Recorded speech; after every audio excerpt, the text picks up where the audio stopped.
പക്ഷെ ഇപ്പൊ നമ്മുടെ ക്ലാസ് നടന്നുകൊണ്ടിരിക്കുന്നതിനിടയ്ക്ക് എനിക്ക് ഒരു കാര്യം നമ്മൾ മൊത്തത്തിൽ പറയാനുള്ളത്. ഇത് ഒരുപക്ഷെ നമ്മൾ മാത്രമല്ല, ഇത് നമ്മളെ വീട്ടിൽ പലരും കേൾക്കാൻ വേണ്ടിയിട്ട് കൂടാണ് ഞാനിത് പറയുന്നത്. കാരണം നെഗറ്റീവായിട്ട് ചിന്തിക്കുന്ന ചില വ്യക്തികളുണ്ട് ഇതിനകത്ത്. കാരണം എന്ന് പറഞ്ഞാൽ അതുണ്ടാവും.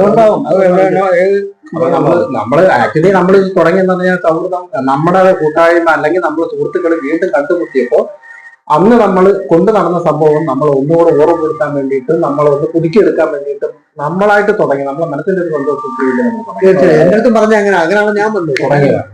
പക്ഷെ അത് നമ്മളിവിടെ പഠിച്ചതും ഈ പഠിച്ചുകൊണ്ടിരിക്കുന്നതൊന്നും റെക്കോർഡാണെന്ന് ഞാൻ അറിയില്ല കേട്ടോ.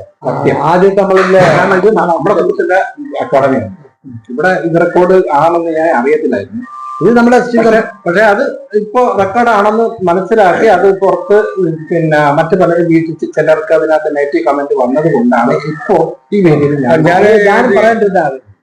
ശരിയാ, പക്ഷെ നമ്മൾ ഈ ഏതൊരു വ്യക്തി നേരിടെ പ്രതിപാദിക്കുന്ന കാര്യമില്ല. ഇങ്ങനെ ഒരു നെഗറ്റീവ് വശത്തിൽ വന്നിരുന്നു. ഇങ്ങനെ 60 വയസ്സുള്ളവരെ വിളിച്ച് കുട്ടി എന്തിനു ചോദിക്കുന്നു, കൊച്ചു കുട്ടികളല്ലേ പഠിപ്പിക്കേണ്ടതെന്ന് പറഞ്ഞു. അത് സത്യത്തിലൊരു പ്രായോഗികമല്ല. പുള്ളി പറഞ്ഞിരിക്കുന്നത് പുള്ളിയുടെ ഇഷ്ടം. എല്ലാവർക്കും ഓരോ ഇഷ്ടങ്ങളല്ലേ. നമുക്ക് അതിനകത്ത് പരിഭവോ അല്ലെങ്കിൽ ദേഷ്യമോ ഒന്നുമില്ല. അപ്പൊ പ്രിയപ്പെട്ടവരെ, എനിക്കത് പറയാനേ ഉള്ളൂ. ഞങ്ങൾ ഈ പ്രായമായവർ ഞങ്ങളിവിടെ ഇത് പഠിപ്പിച്ച് ഞങ്ങൾക്ക് എന്തെങ്കിലും നേടിയെടുക്കാൻ വേണ്ടിയല്ല. ഇത് ഞങ്ങൾ വീഡിയോ എടുത്ത് ഞാനും ഇല്ലായിരുന്നു, നിങ്ങളെല്ലാവരും നിങ്ങളുടെ മാത്രമേ 2 മാസന്മാരെ വന്ന് വിളിച്ചാണ് നമ്മുടെ ഇവിടുത്തെ അധ്യാപന രാജു മാഷ് ഇത് വീഡിയോ എടുത്ത് ഇങ്ങനെ ഇടുകയുണ്ടായത്.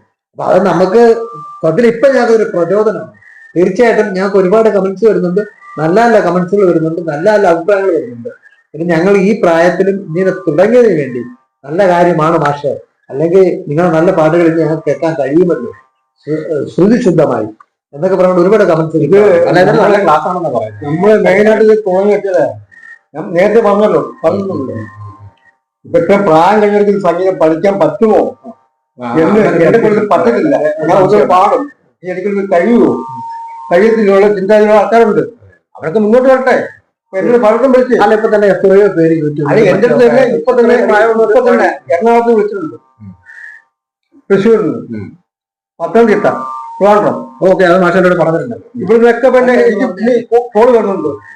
പഠിപ്പിക്കുമ്പോൾ എങ്ങനെയാണ് എന്റെ കാര്യങ്ങൾ ഞാൻ എന്റെ കുറ്റങ്ങൾ പറഞ്ഞോളൂ. ഇന്ന് കുറ്റങ്ങളോട് വരാൻ പറഞ്ഞു.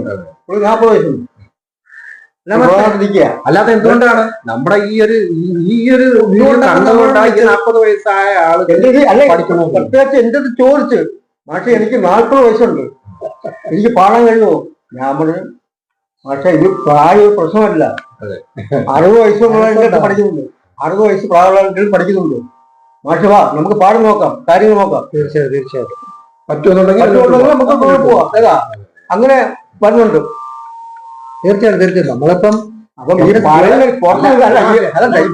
പറയുന്നവർക്ക് പാട്ടല്ല, പുറത്ത് പറയുന്നവർക്ക് എന്തും പറയാം. അത് പറഞ്ഞിട്ട് അങ്ങനെയാണല്ലോ. അവര് വരട്ടെ, പാടാൻ കഴിവ് മുമ്പോട്ട് വരട്ടെ. നമുക്കൊരു ചൊല്ലുണ്ട്, മാങ്ങയുള്ള മാവിലെ കല്ലെറിയും ഇറങ്ങട്ടെ. ഇത് വരണം, കമന്റ് വരണം, വീട് അവര് മുന്നോട്ട് വരട്ടെ.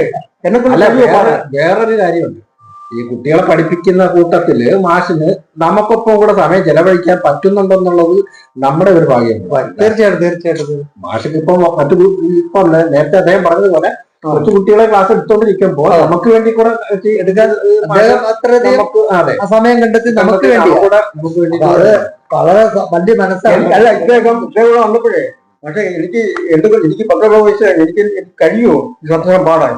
ഇപ്പൊ 4 കാലം 1-ാം കാലം താഴ്ച ആദ്യ കാലത്തിൽ 4 കാലം പാടി ഇരിക്കുക.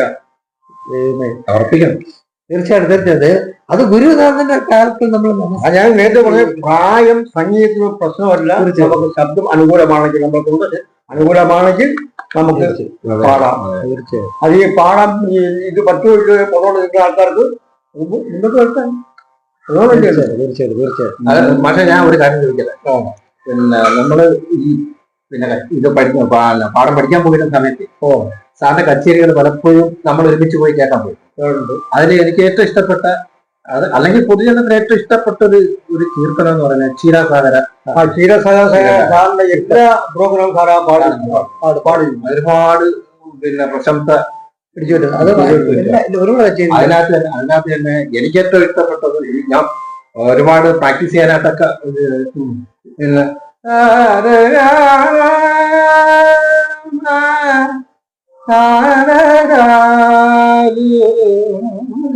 അതെ മാഷ് സംഭവം അത് 4 സ്ഥാനത്താണ് വെച്ചിരിക്കുന്നത്. താരകങ്ങൾ പാടിയിരിക്കുന്ന 4 സ്ഥാനത്ത് പാടിയിരിക്കുന്നതാണ്. അത് ദേവകാന്താരി എന്നുള്ള രാഗമാണ്. ദേവകാന്താരി വരുമ്പോ അത് അതിനകത്ത് പാട്ടുകൾ അപൂർവട്ടങ്ങളെ അറിയോ?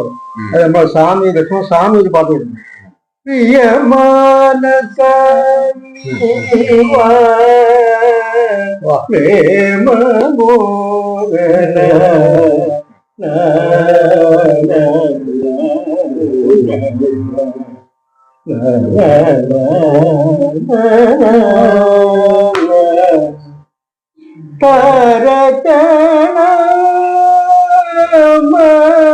അത് മാഷൻ വേദിയിൽ പാടിയിട്ടില്ലേ?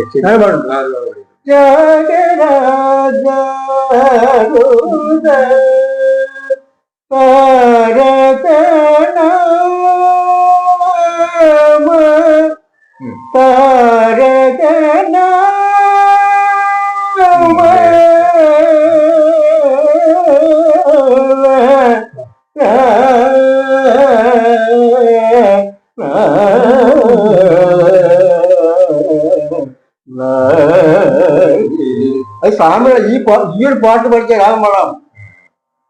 പ്രിയമാനസ അത് വെള്ളം ചേർപ്പൊന്നുമില്ല. ഞാൻ ദേവകാന്ത രാഗത്തിന്റെയാണ് സ്വാമി എഴുതിയിരിക്കുന്നത്. വേറെ പാട്ടുകളുണ്ട്, നമുക്കത് ഓർമ്മ വരുന്നില്ല. അതെ, അപ്പൊ ആ ഒരു ഭാഗം 4 സ്ഥാനങ്ങൾ കറക്റ്റായിട്ട് നമുക്ക് ഗോവിന്ദരാജന്റെ കച്ചേരികൾ ഞാൻ ഇവിടെ, അതായത് ഒന്നല്ലൊരു നമ്മുടെ പ്രദേശം കൊണ്ട് തന്നെ കൊല്ലത്ത് മിക്കവാറും ഉള്ള ക്ഷേത്രങ്ങളിൽ ഇദ്ദേഹത്തിന്റെ കച്ചേരി ഉണ്ടാകുന്നു. തീർച്ചയായിട്ടും ഞാൻ പോയിരിക്കും. കാരണം നമ്മൾ എല്ലാവരും ബന്ധം കൂടിയുണ്ട് സാറുമായിട്ട്. അപ്പൊ അതുകൊണ്ട് തീർച്ചയായിട്ടും ഗോവിന്ദരാജന്റെ കച്ചേരി ഉണ്ട്. ഏറ്റവും കൂടുതൽ രസം എന്തെന്ന് പറഞ്ഞാൽ 2 3 കീർത്തനം കഴിഞ്ഞാൽ ഇന്ന് ലളിത ഗാനങ്ങളിലേക്ക് പോകും. അത് കേൾക്കാൻ എനിക്ക് ഏറ്റവും കൂടുതൽ ഇഷ്ടപ്പെടുന്നത്. കാരണം ശ്രോതാക്കൾ പല തരത്തിലാണ്. അതെ, മാമാങ്കം മുതല് പിന്നെ അരയന്നമേ പിന്നെ അങ്ങനെയുള്ള കുറെ പിന്നെ ക്ലാസിക്കലായിട്ടുള്ള ഒരുപാട് ഗാനങ്ങൾ. അതാണ് ശ്രോതാക്കൾ ഏറ്റവും കൂടുതൽ ഞങ്ങളെപ്പോലുള്ള നമുക്ക് സിനിമാ പാട്ടിനെ കൂടുതൽ ഇഷ്ടവും. ഇങ്ങനെയുള്ള പാട്ടുകൾ വരുമ്പോഴേക്കും നമുക്ക് ഒരുപാട് പേര് ആകർഷിക്കുന്നു. ഇപ്പൊ ഗോവിന്ദരാജ സാറിന്റെ ശിക്ഷണത്തില് സാറിന് അറിയാം, സാറിന് വ്യക്തമായിട്ട് അറിയാവുന്ന ഉദയകുമാറന്നല്ലേ സാറിന്റെ പേര് പഠിക്കാൻ വന്നത്. അതായത് റിട്ടയർഡായ 60 വയസ്സിന് മേളിൽ പ്രായമുള്ളവര് ഉദയഭാനു സാർ. ഞാൻ ഒരു പ്രാവശ്യം പുള്ളിയെ കണ്ടിട്ടുണ്ട്. ഇവരൊക്കെ ഒരുമിച്ച് അഭ്യസിച്ചവരാണ്. അദ്ദേഹത്തെ ഞങ്ങള് പുള്ളിക്ക് 62 വയസ്സിലാണല്ലോ പുള്ളി മുളങ്കാട് അമ്പലത്തില് അരങ്ങേറുന്നത്. സാറ് പഠിപ്പിച്ചു. അത് മറ്റൊരു കാര്യമുണ്ട്. സാറ് ഒരു കാര്യം വിട്ടുകിട്ടെ, ഞാനിപ്പം വന്ന് പാട്ട് പഠിക്കാൻ എനിക്ക് 60 കഴിഞ്ഞ ഒരു വ്യക്തിയാണ്. അപ്പൊ ഞാന് ഇപ്പൊ സാറ് കേൾക്കുന്നുള്ള എന്റെ പാടും ഇതിനു മുൻപ് ഞാൻ പാടിയിട്ടുണ്ടല്ലോ. സാറ് എന്നെ വിലയിരുത്തിയിട്ടുണ്ട്. ഇപ്പോഴും ഞാൻ പാടുന്നത്, ഞാൻ വന്ന് ക്ലാസ് അറ്റൻഡ് ചെയ്തു ഏകദേശം ഇപ്പൊ ഒരു 2 ആഴ്ച ഇത്ര മാത്രമേ ആവുന്നുള്ളൂ. 2 ആഴ്ച കൊണ്ടല്ലോ എന്റെ വ്യതിയാനം സാറിന് മനസ്സിലാവുന്നുണ്ട്. സാറ് പറഞ്ഞു എങ്ങനെയാണ്? തീർച്ചയായിട്ടും പഴയ അന്ന് വന്ന സമയത്ത് പാടാൻ അല്ല പക്ഷെ വരുന്നത് കൊണ്ട് മാത്രം വ്യതിയാനങ്ങൾ വരുന്നില്ല. അല്ല, ഞാൻ വന്ന് പഠിക്കാനുള്ള ആ ഒരു അടിസ്ഥാനം, ബേസിക്കലി ഈ അടിസ്ഥാനം ഞാൻ പഠിച്ചതിന്റെ പേരില ഉള്ള മാറ്റം. അല്ല, ഇപ്പോഴാ പാട്ടിന്റെ ആ മെത്തേഡ് മാറിയില്ലേ? എനിക്ക് മനസ്സിലാവുന്നുണ്ട്. എനിക്ക് ഞാൻ പാടുമ്പോൾ ശ്രോതാക്കളിൽ നിന്ന് കിട്ടുന്ന മാത്രമല്ല, അപ്പൊ ഞാൻ പാടുമ്പോൾ എനിക്കൊരു സാറ്റിസ്ഫൈഡ്, അതായത് എനിക്ക് തോന്നുന്നുണ്ട് തീർച്ചയായിട്ടും ഇങ്ങനായിരുന്നു പാടേണ്ടത്. തീർച്ചയായിട്ടും അടിസ്ഥാനത്തിന്റെ വന്നപ്പോ ഒരു പാട്ട് പാടുമ്പോൾ ശ്രുതിയില്ല, ശ്രുതിക്കല്ല അദ്ദേഹം പാടുന്നത്. ആ ഒരുപാട് മാറ്റങ്ങൾ ഇന്ന് പഠിച്ചത് ഈ ക്ലാസ് 2 ആഴ്ചത്തെ ക്ലാസ് കൊണ്ടാണ് എനിക്ക് ഇത്രയും മനസ്സിലായെങ്കിൽ. അപ്പോ ഇത് നിരന്തരം പഠിക്കുന്ന, അതായത് കുഞ്ഞു കുട്ടികൾ ശരിയാണ്. അപ്പൊ ഈ 62 വയസ്സും 70 വയസ്സൊന്നും ഇതിനകത്തൊരു കാര്യം